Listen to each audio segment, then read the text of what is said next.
بسم الله الرحمن الرحیم حمد و مصلیه.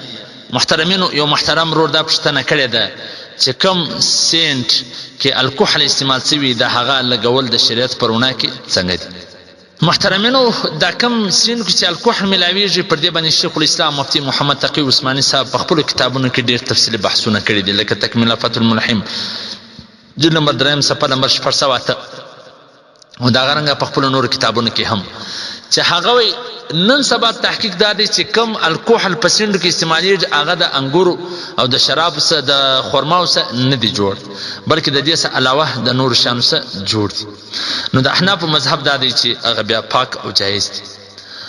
او فتاوی حقانیه جلد نمبر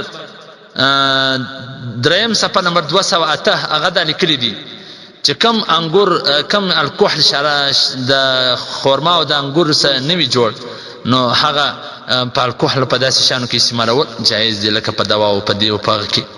او متأخرینو فقها د عمومي بلوا د وجه پر دغه باندې فتوا ورکړې ده. په حواله د تکمیله فتح الملحم جلد نمبر 3 صفحه نمبر 408 رج محتار جلد نمبر 1 صفحه نمبر 494 مراکل فلال صدر تحوی صفحه نمبر 300.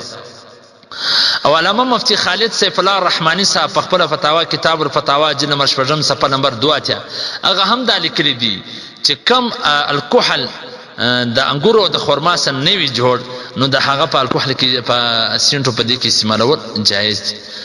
او په حواله د فتاوا رحمیه لیکلي دي.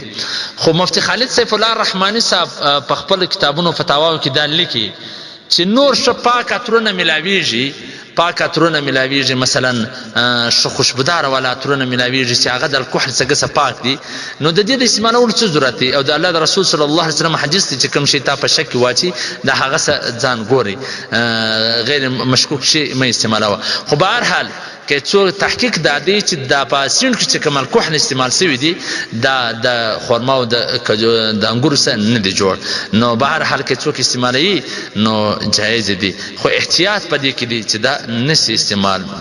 والسلام.